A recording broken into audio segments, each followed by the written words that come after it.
வினாக்கிரி மற்றும் பால் போன்ற தண்ணீர் அல்லாத ஏனைய திரவங்கள் நஜீஸானால் லா யும்கினு தத்ஹீருஹு, அதனை சுத்தம் செய்ய முடியாது. அதற்கு ஆதாரமாகத்தான் ஹஸரத் ரசூலுல்லாஹி ஸல்லல்லாஹு அலைஹி வஸல்லம் சொல்லியிருக்கிறாங்க. ஒரு நாள் ஒருவர் வந்து நாயகம் ஸல்லல்லாஹு அலைஹி வஸல்லம் அவர்களிடத்துல கேட்டார், சுஇல அனில் ஃபஅரதி வஹுவ அல் ஹைவானுல் மாரூஃபு தமூத்து ஃபிஸ் ஸமனி. ஒரு பிரபல்யமான மிருகம்தான் எலி, நெய்யில விழுந்து மரணித்து விட்டது. ஃபகால் இன்கான ஜாமிதன் ஃபஅல் கூஹா வமா ஹவுலஹா. அதாவது அந்த எலி விழுந்த நெய் ஜாமிதாக திண்மமானதாக இருந்தால் ஃபஅல் கூஹா வமா ஹவுலஹா, அந்த எலியையும் அதற்கு சூழால் உள்ள அந்த நெய்யுடைய பகுதியையும் எடுத்து எறிந்து விடுங்கள். வைன்கான மா அன், அது திரவமாக லிக்விடானதாக இருந்தால் ஃபலா தக்ரபூஹு, அதன் பக்கமும் நெருங்காதீங்க. ஃபஅரிகூஹு, அதனை கொட்டி விடுங்க என்று ஹஸரத் ரசூலுல்லாஹ் சொன்னாங்க. இந்த இடத்துல எங்களுக்கு விளங்குது, ஜாமிதாக சொலிடானதாக திண்மமானதாக இருந்தால் அதற்கு சூழால் உள்ளவற்றையும் அந்த நஜிஸையும் எடுத்து போட்டுவிட்டால் சுத்தமாகிவிடும் என்று.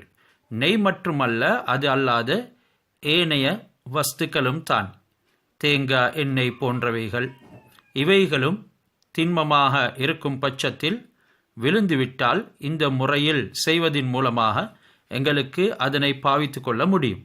அடுத்தொரு மஸ்அலா தான், இப்பொழுது நாங்கள் நீரினால் நஜிஸை கழுவுறோம். கழுவியதன் பின்னால் நாங்கள் பார்க்குறோம் அந்த கழுவப்பட்ட தண்ணீர் வித்தியாசமாக இருக்குது. எஞ்சிருக்கக்கூடிய தண்ணீரின் எடை பாரம் கூடி இருக்குது. அப்படி இருந்தால் அந்த தண்ணீர் நஜிஸானது. நிறம், வாடை, சுவையினுடைய வித்தியாசம் இல்லாமலும் அதனுடைய பாரமும் கூடாமல் இருந்திருந்தால் அது சுத்தம் என்றாலும் தாஹிரும் பினஃப்சிஹி தான், தனக்குள்ள மட்டும்தான் சுத்தம், பிறரை சுத்தம் செய்ய மாட்டாது.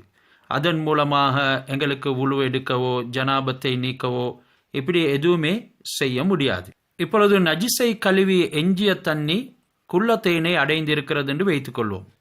இந்த நேரத்தில் அந்த 3 விதமான வித்தியாசங்களும், நிறம், வாடை, சுவை என்ற வித்தியாசங்கள் உருவாகாமல் இருந்திருந்தால், அத்துடன் அதனுடைய எடையும் கூடாமல் இருந்திருந்தால் நமக்கு அந்த தண்ணியை பாவித்து கொள்ள முடியும். அத்துடனே அந்த தண்ணீரின் மூலமாக வேறு வஸ்துக்களையும் சுத்தம் செய்ய முடியும். அதனால் வுலு செய்ய ஜனாபத்தை நீக்குவதும் ஆகும். மற்றது, இப்போ ஒரு இடத்தை அல்லது ஆடையை கழுவினீர்கள் என்று வைத்துக்கோங்க. இந்த சந்தர்ப்பத்தில் அந்த எஞ்சிருக்கக்கூடிய தண்ணீரை சுத்தம் என்று சொல்லி தீர்ப்பு செய்கிறது அந்த இடத்தினுடைய சுத்தத்தை வைத்துத்தான்.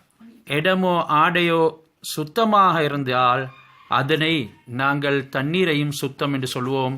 அப்படி இடமோ ஆடையோ சுத்தம் இல்லாமல் இருந்தால், கழுவப்பட்ட பொருள் சுத்தம் அல்லாமல் இருந்தால் நஜிஸ் என்று தான் தீர்ப்பு வழங்குவோம். இன்றுடன் நஜாசத்துடைய பாடம் முடிவடைகின்றது.